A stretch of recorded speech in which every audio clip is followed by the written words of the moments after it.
I love coming down here and recording the podcast, but I was a little sad tonight because I left my daughter, who had cajoled my wife into playing a video game. And so I left with the two of them playing a video game and me not participating, which is unusual. But that game was Stick Fight. Oh. Do you know what this is? No. I've heard you talk about it. I downloaded it for $2. It looked kind of funny. And it's you flail around as like a stick figure, and it's basically Smash Brothers, but under extremely high stakes, very quick circumstances. So like guns fall down, you pick up a gun, you kill each other, flail around, and then it just moves to the next level, and then it moves to and when you fire a gun, it like if you're in an ice level, you blow away the ice. If you're in a level that has like platforms that are attached by chains, you can like shoot down the chains and make the whole level blow up. And it's just very, it's my speed. What you're describing just makes me think of like all of those Newgrounds cartoons where there was like stick figures fighting. Yeah. Yeah. The flailing is fun. And it was, I can never really do like versus. It can never be Gloria versus me. She demands that I let her win 100% of the time. and that's kind of not fun for either of us. So whenever we can, this is the kind of thing where you play people online. And so we were like on the same team playing people online. Gabriel doesn't even want to play 2-player games. I'll be like, oh, there's 2 players. It's like, no, only one of us is playing. Yeah, there can be only one. There can only be one. We were playing against these 2 people online. One of them was named Johnny, and it was clear that Johnny must have left his controller unattended because he just stood there. It's just a little yellow stick figure just standing there, and he just kept losing every round. But I don't know, like this game is so chaotic that probably like 60% of the time he was winning just by not playing.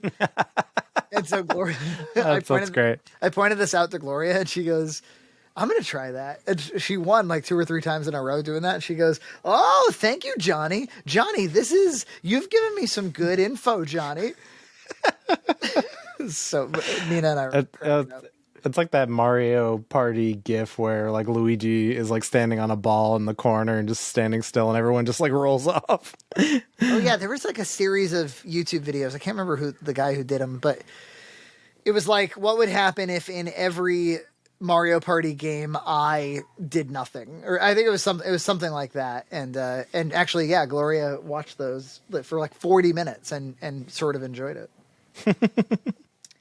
So at the time of this recording, I haven't seen the Mario movie. You have seen the Mario movie. Should we kind of wait to do our deluxe version of it? Yeah, I want to wait, but I mean, if you want like a temperature check, I liked it. I thought it was good. I don't know what the critics are on about, but I could see if like you're a critic, you're going into like, I don't know, stodgy theater, and you're doing this for work.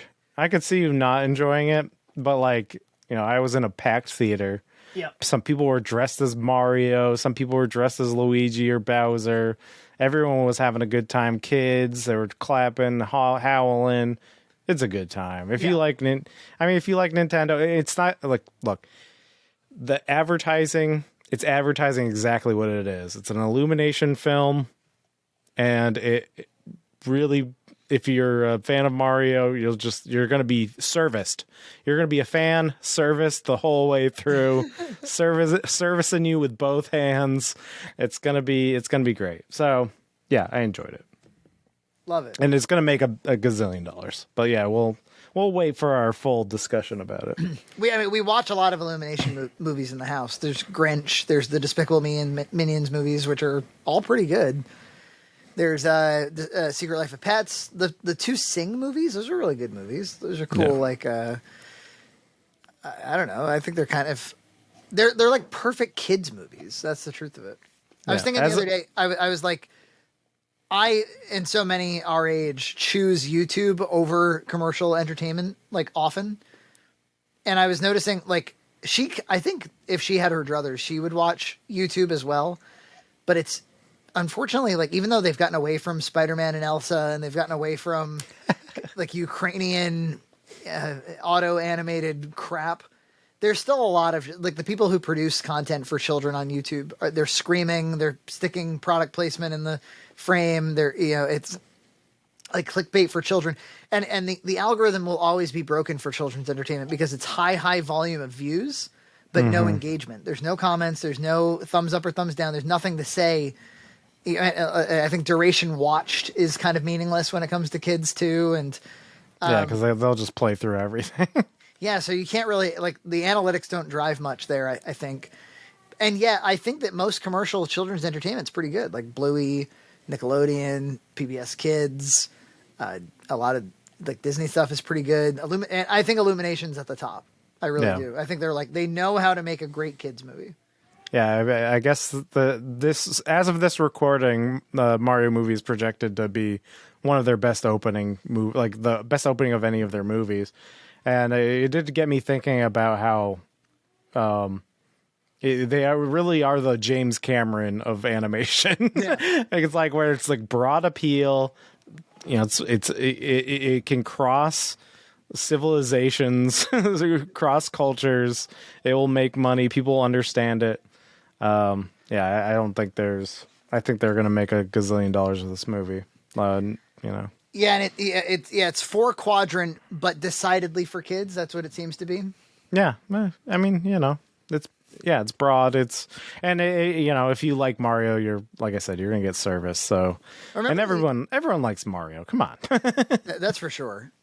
Remember, I remember when Toy Story came out and Bugs Life and kind of like Monsters Inc. The early Pixar, and I remember the common refrain was, "These are kids animated films, but they play to the adult as well. It works for the adult, so everybody can go." And I remember that was like a big novel concept to a lot of people. And then I feel like as time went on, maybe WALL-E was the turning point for it. But at some point, I feel like Pixar stopped being primarily for children. Yeah, because you compare this to like whatever they're going with Buzz Lightyear there, Lightyear. Yeah, well, it's like Lightyear being kind of like the logical conclusion of the trajectory that they were on, whereas right into the dumpster. Yeah, whereas I think it's like not even appealing to adults at that point.